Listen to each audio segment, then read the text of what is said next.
All right, so let's look back here at our page then. So we did some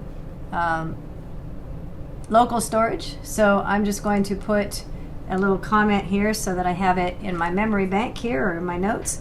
And that local storage allows us to save data across page visits. It stores what we call persistent data.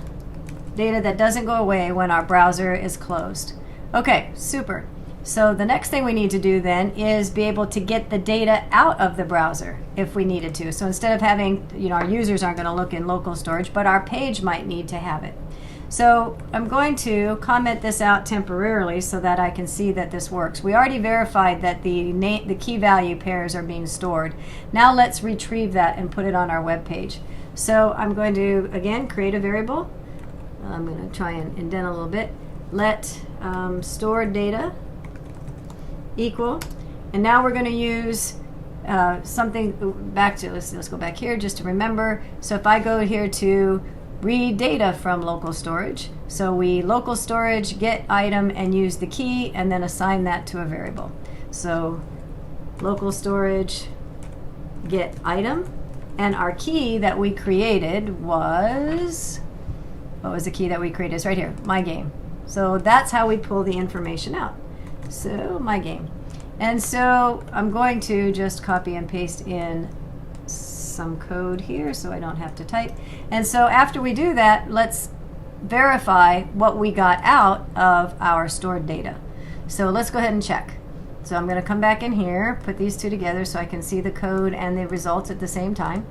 And so now, if I console log, where's my console? I'm getting a string, right? So let's undo these to make sure that I'm getting what I think I'm getting. All right, so what am I getting out of stored data? I'm getting a JSON string, which makes sense because that's what I stored it with. But I just want to prove or verify or talk about the fact that this is now a JSON string.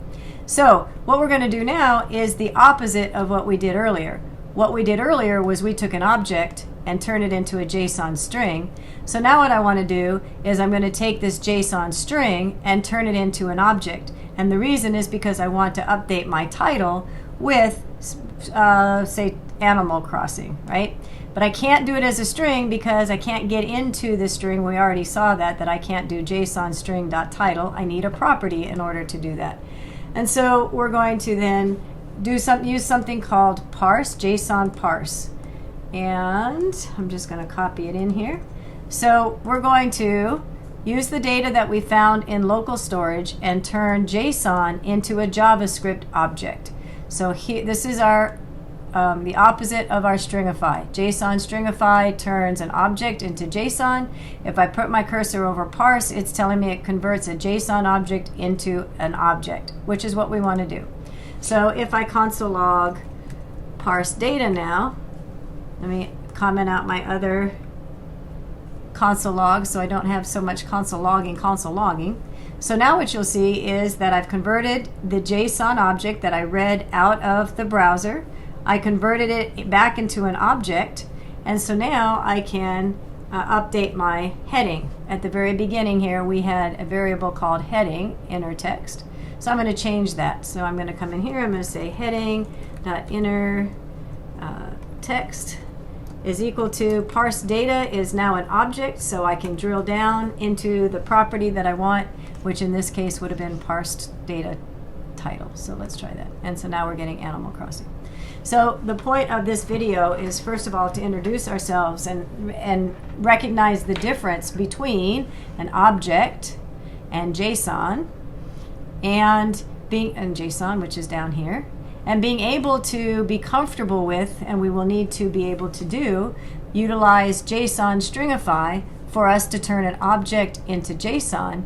And really relevant next week will be changing JSON into an object so that we can take the data that we retrieve from somewhere else and be able to utilize it on our DOM.